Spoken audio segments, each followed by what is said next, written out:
Peace.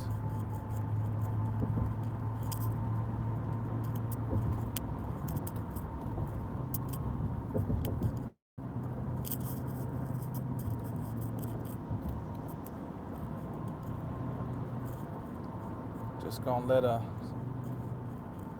a couple of folk get in, if anybody's gonna get on, and have a brief little chit chat, like we do. How everybody doing this week?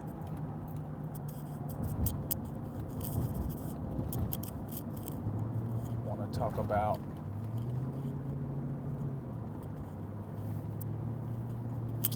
just chop it up a little bit, nothing major. I'm glad that the week is almost over. I tell you that. It's been a long week.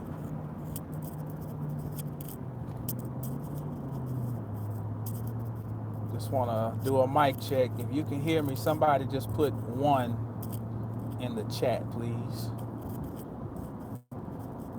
Make sure that you can hear me.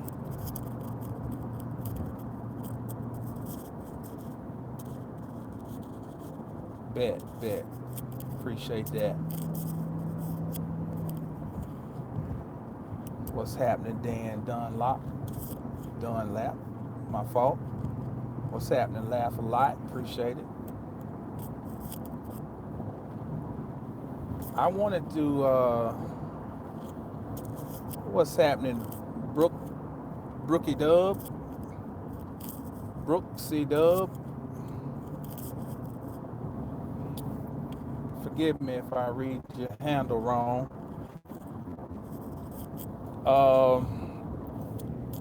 All week, of course, something's always come up, and to where I couldn't get on, and I was just sitting thinking about it, and I was thinking it's because I wasn't supposed to. I wasn't supposed to really say anything at that particular moment. Not like it's something deep, but it's just, sometimes you're just not supposed to. Things happen for a reason is what I'm trying to say. And you want to keep, I'm sure y'all all know this, the science, one of the most simple sciences behind, building up your channel and all that stuff is you got to keep putting up content consistently. And so if you're not careful, you feel this,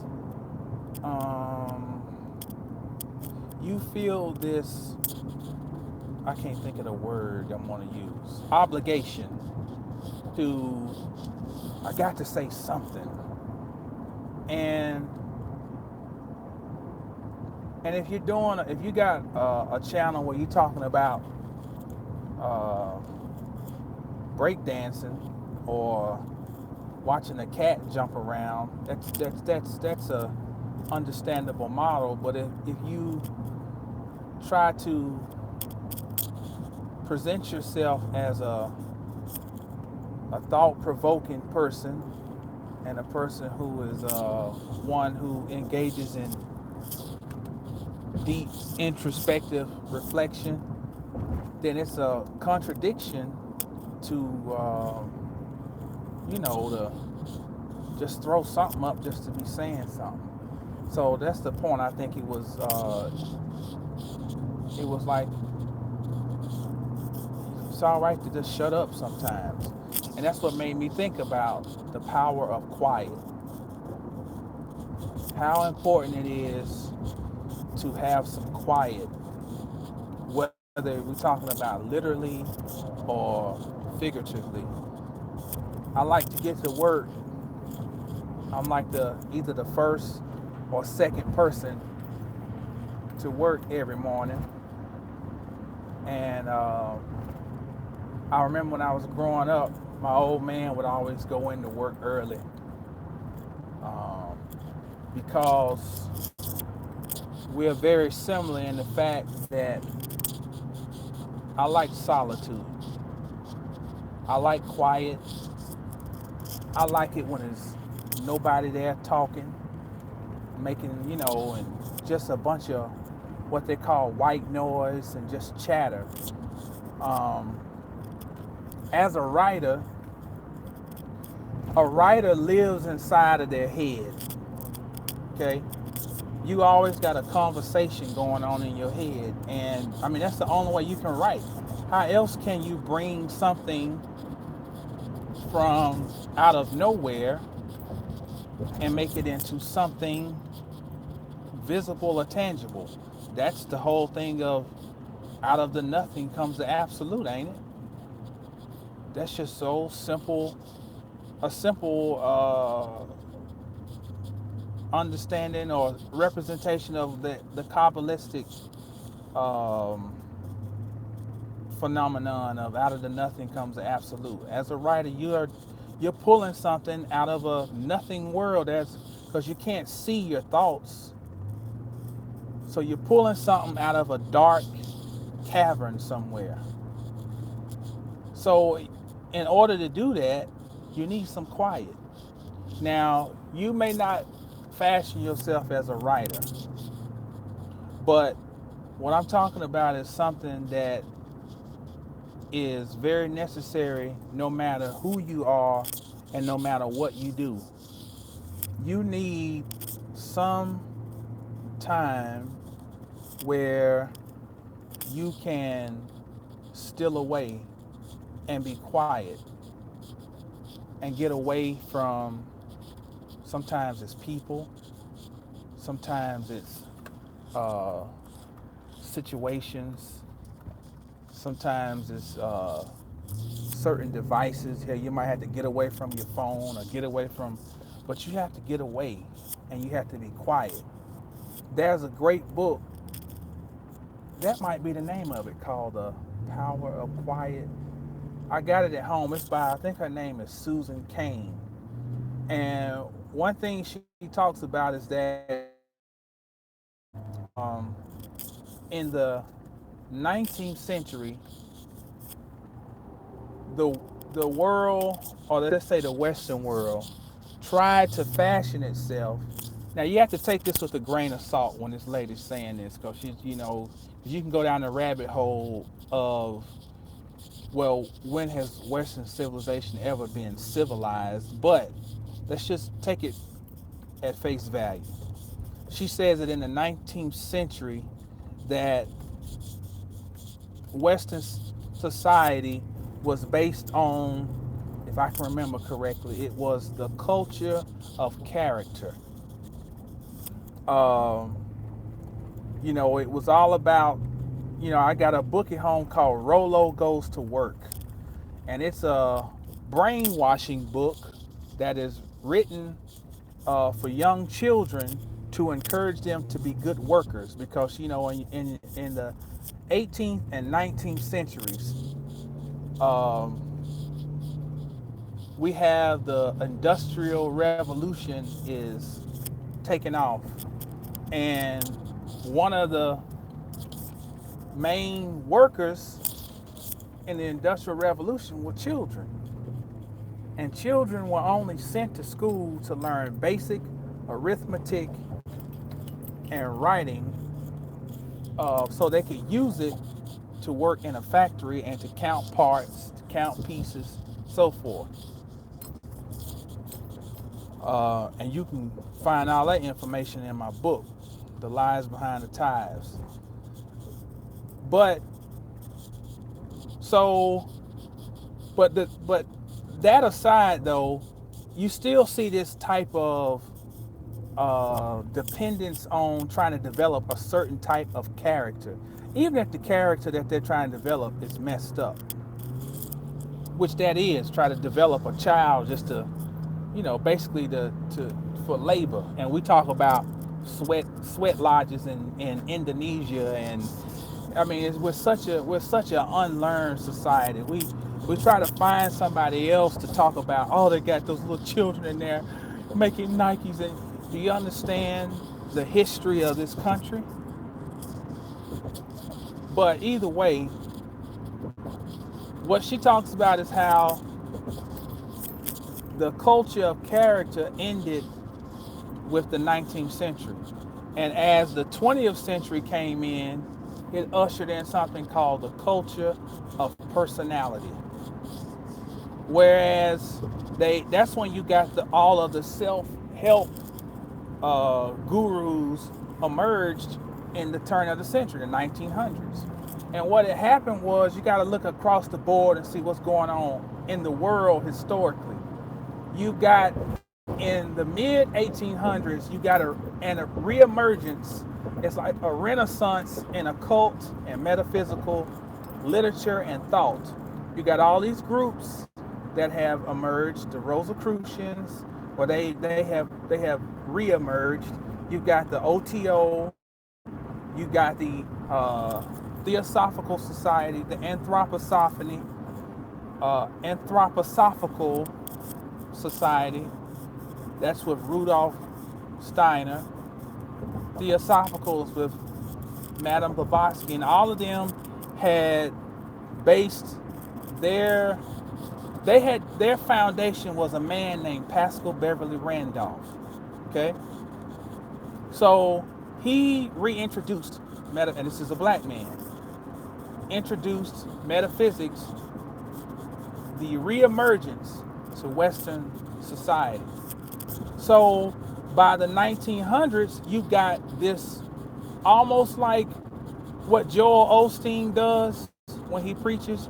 He's giving you like a watered down type of metaphysics, and it's being packaged into something that can be palatable to people. Well, that's what they did the same thing. They created all these self-help journals and how to be more popular and how to make people like you, and and you had all the different sales professions were emerging because, of course, we're going through an industrial revolution where there are now items to be sold. We're talking about commerce, so you need to be able to sell your personality to people to sell the item. So we go into this thing of the culture of personality, and this is all in this book called about quiet. I think it's the power of something like that.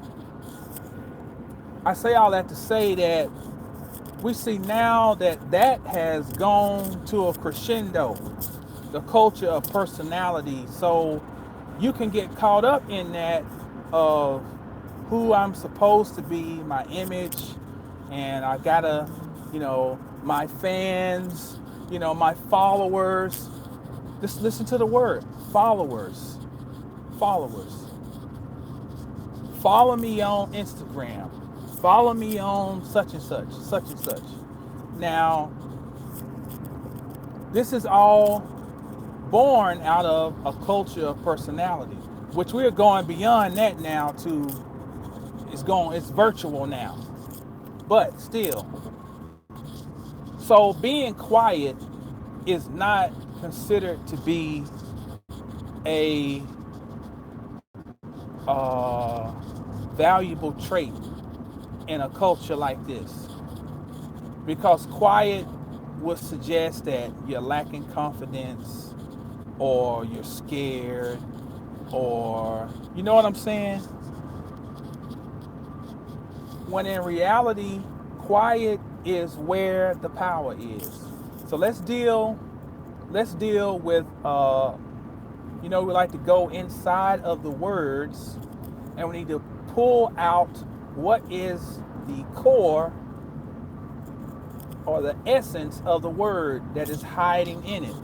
And in this particular situation, what we're going to pull out of the word quiet literally means essence.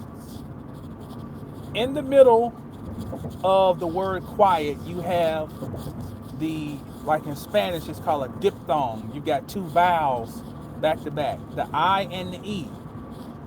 Okay? Well, the I and the E, if you should be familiar with this. When you say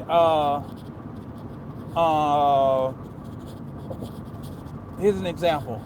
I'm tired, as in I'm ready to go to bed. Okay? As in comes when we're writing, we'll write when we're the shorthand for saying as in is we write IE. The letter I, period, the letter E, period. Now what that really means is id est. The I stands for id, the E stands for est. Id est. Now the root meaning of id est is essence. When I tell you IE, I'm saying in essence. In essence, I'm telling you this. So the real substance of what I'm telling you is this or that. What I'm trying to tell you about being quiet is that is where you find your true substance. In being quiet. Shit. I should have damn. Oh well. Sit on this damn highway. The IE is hidden in that word. Let me tell you something. Language is beautiful. Language is beautiful. The English language is beautiful. Now, I have been one of those people who I heard other people say it's a bastardized language. And once I started learning a little bit, I'd echo that sentiment and this and that. And I'm not, there's a value to getting older and a little wiser and a little more learned. You know, learning is important. Um, and learning and maturing in how you learn and the perspective you take to learning and the angle, it will allow you, it'll give you fruits that other people just cannot see because they've gotten to they've gotten to a certain paradigm or a certain box and they're stuck. But if you just stay curious, stay very, very curious. Have you ever wondered why I get so irate about talking about books and people, um, trying to say that you don't need to read and this? Do you understand why it makes me so irate? Can you see the idiocy in a person telling you that? Now listen to this. This is a person talking to you, expressing their view on the world, their view on the universe. Now, if I can grant you the space in my midbrain to entertain the bullshit that you are talking about, then why the fuck wouldn't I read a goddamn book? The moment that you should not pick up a book is a moment that every motherfucking, I was gonna not curse in this broadcast, and I have fucked that up royally, so ain't no point in trying to hold back. If a motherfucker can sit and talk and expect you to listen, what is the difference between that and reading a motherfucking book? Actually, the book is better because nobody's talking. You're talking to yourself internally. But I have gotten off of my damn point.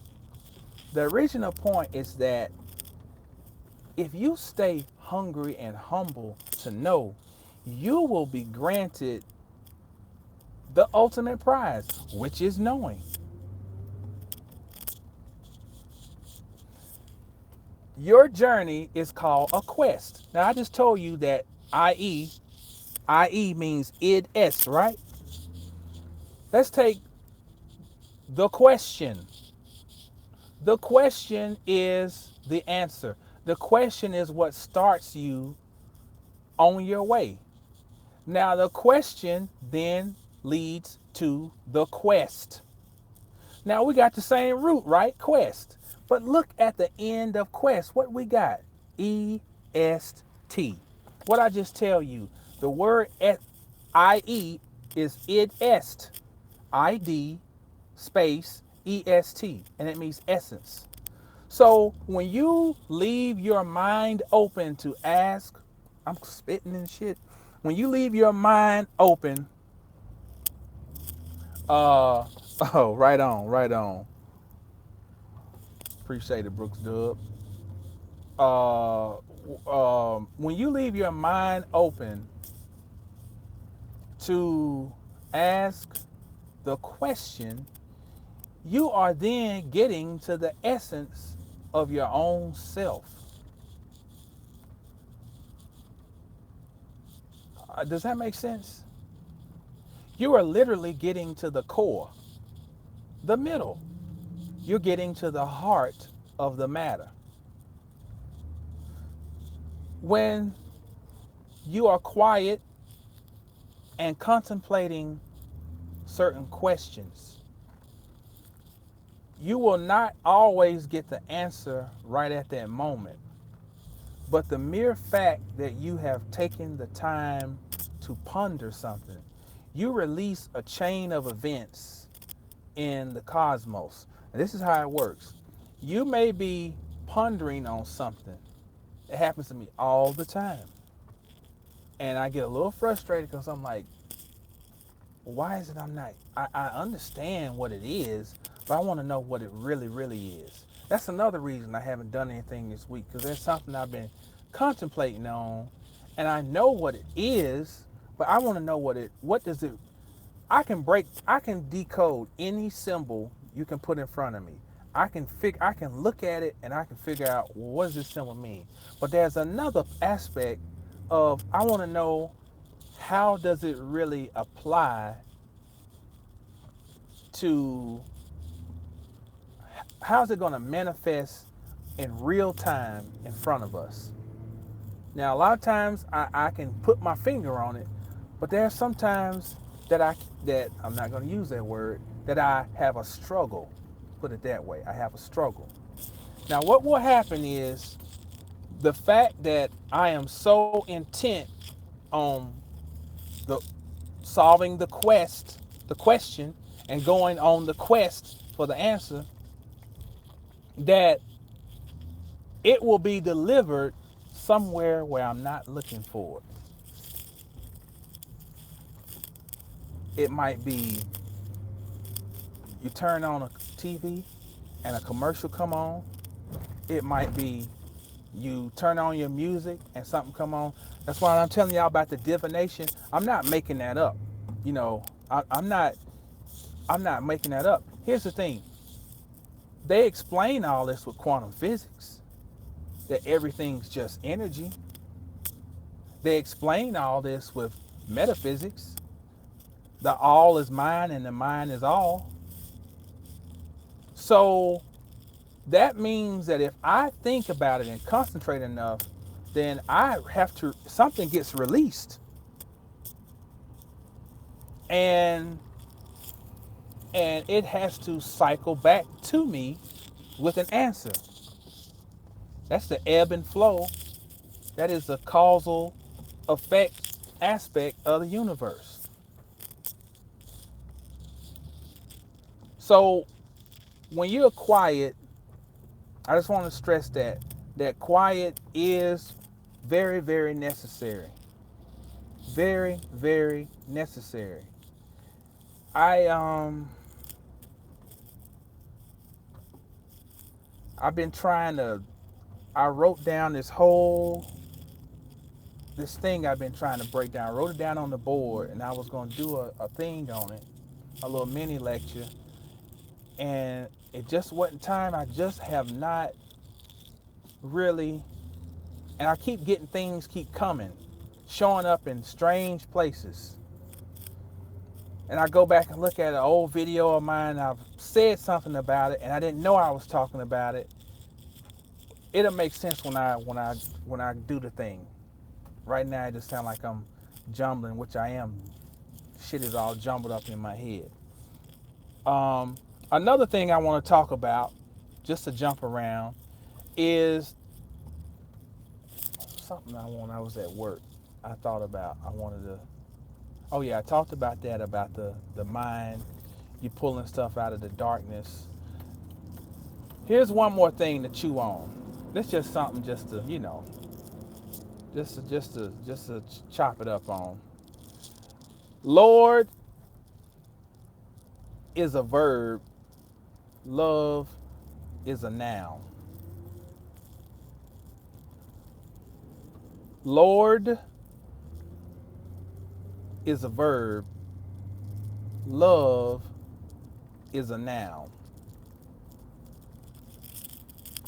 I thought about this morning. Sometimes I'd be writing. I'd be thinking about, I haven't written any music in a long time. It's like, man, I would love to get in the studio and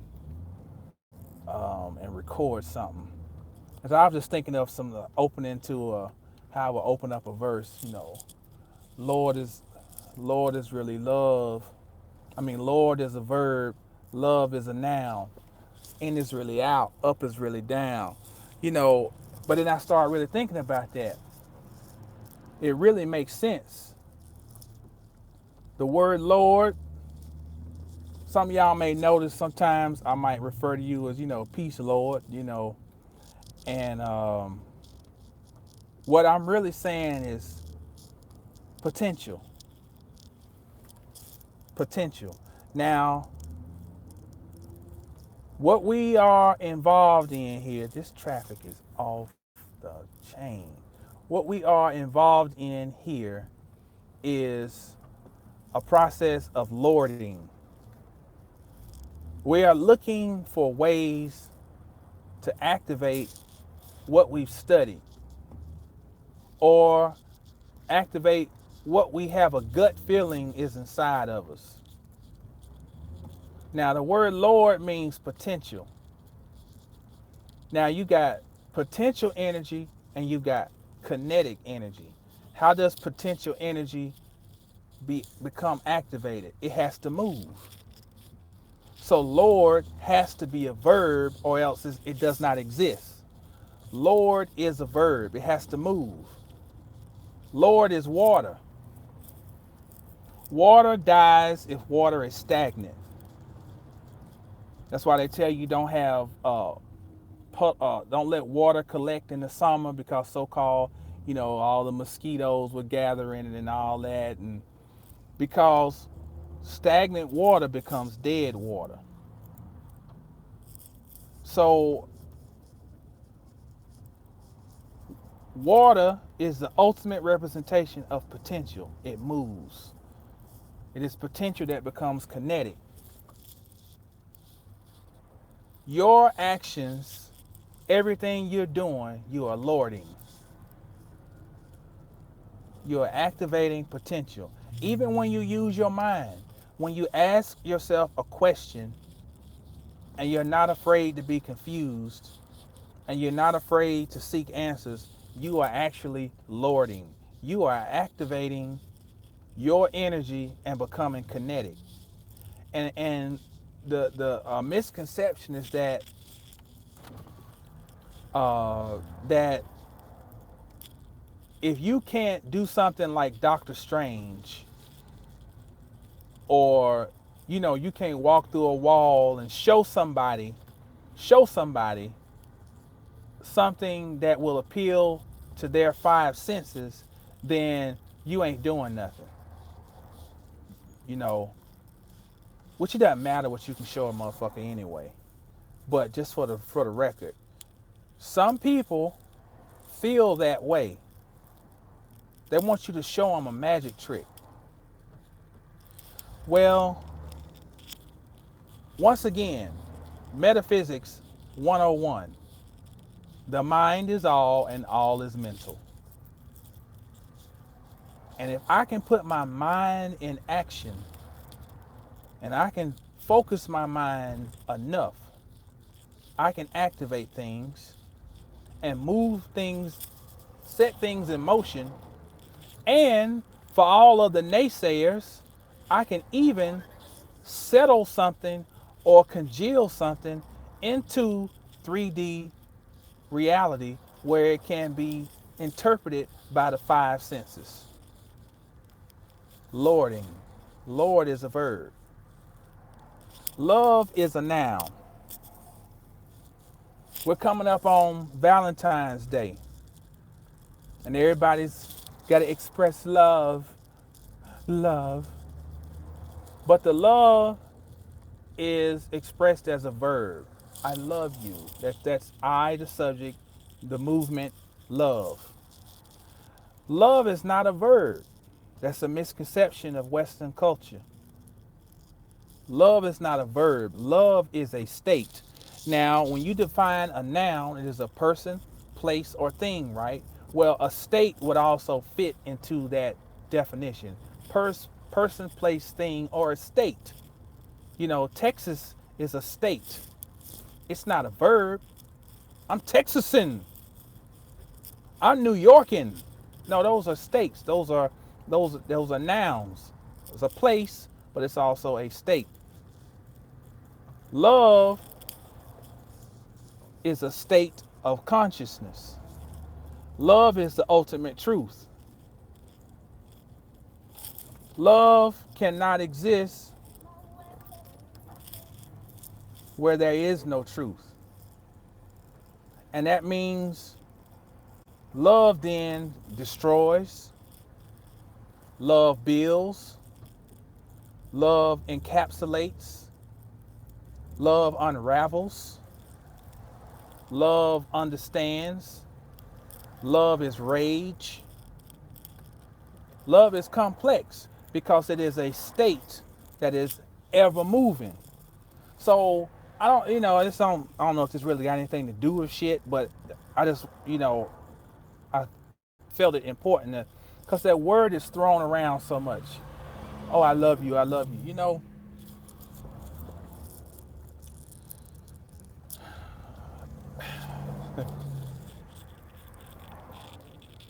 I tell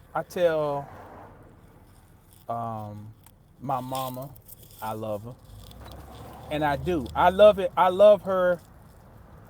I love her unconditionally as a truth.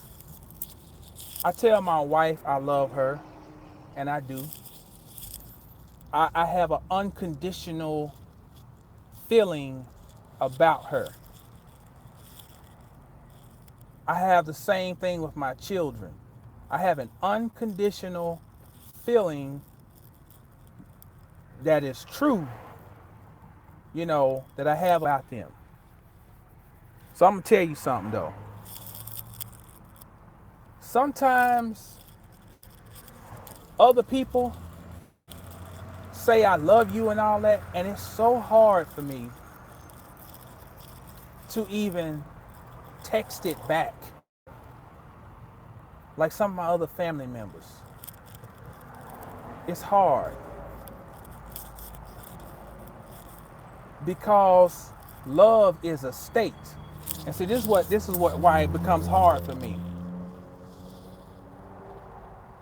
If the state of mind that I see you in most of the time does not reflect, even in the Western paradigm of what we say love is, if it does not reflect that to me, and I don't feel it, you can feel when a motherfucker love you. You can feel it. For a man, if you ever have a woman really, really, really love you and not the idea of you, I've had women love the idea of me. You know what that means? To love the idea, where they see, oh, he's got potential to do this, or he can maybe help me with this, or it'll make me look good to be with him to my friends, da da da da. That's a loving the idea of you. And see, a lot of people talk about they're looking for love, but they don't know what it really is. Hell, I ain't even sure I always know, but I've learned more than I used to know. A lot of people love is in the Western world, in this culture of personality, of loud talking, always talking. Love is quiet. Now we're circling back to where we started. Love is quiet. Love is demonstrative in its actions, but don't have shit to do with what you say. I love this, I love that. No, you love the idea. Because the ultimate reflection of love is death. Death. Death. That's what motherfucking love is death. It is death. There's no other way to express it. It is death. The word die means do, or wear out, or do. Do means give. Give means receive. So love is, so what I mean by death, it is an exchange. You're giving up something to get something. We live in a reality where everybody, not everybody, but the prevailing idea is that, like one of my brothers used to say, I gotta get me. I gotta get me. I gotta get me. So, and then they turn around and tell you, I love you. It's a cliche. Have you died for me? And I don't mean you gotta go out here and jump off no bridge. Death is a sacrifice. The sacrifice. So that's why love is a state, because love reflects your willingness to die.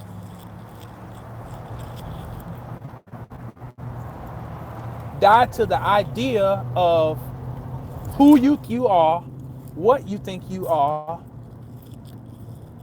what you supposed to be, how things supposed to go.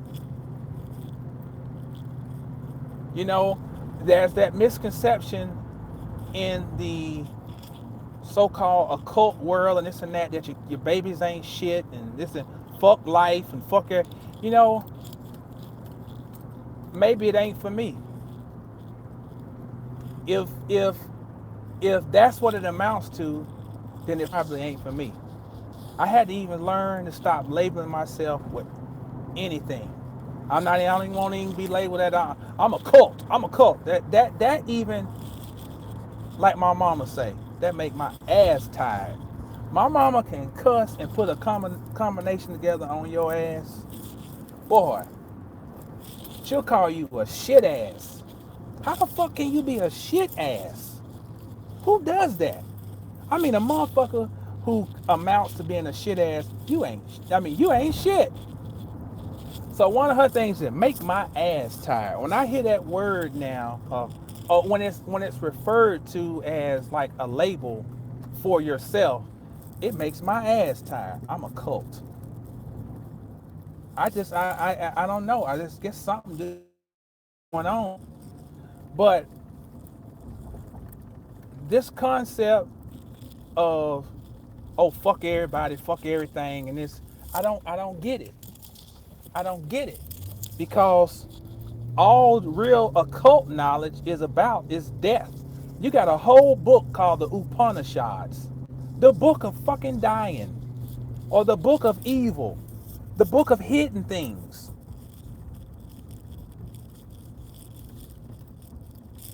But it's and I know I'm rambling like a motherfucker.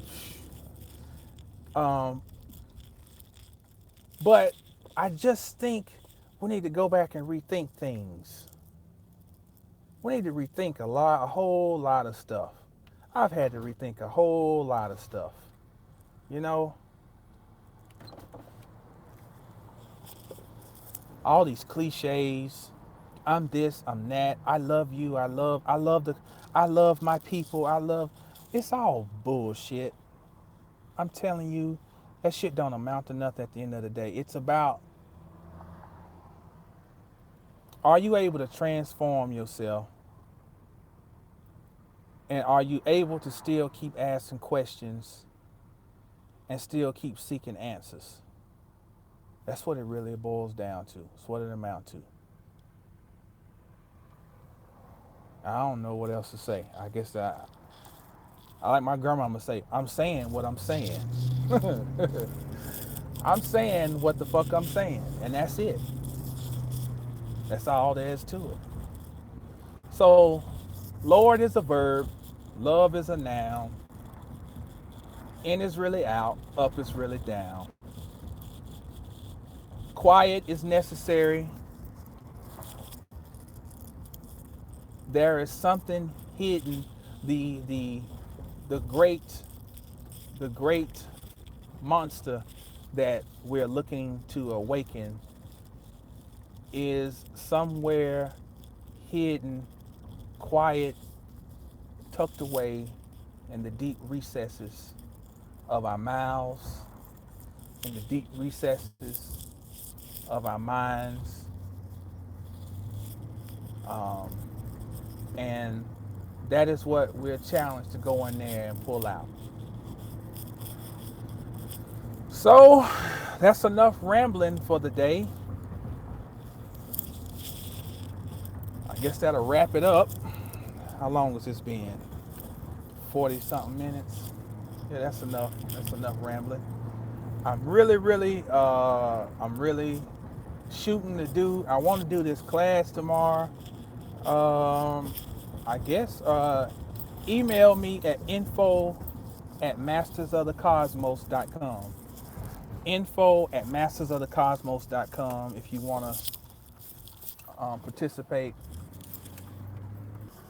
reconnect to my computer.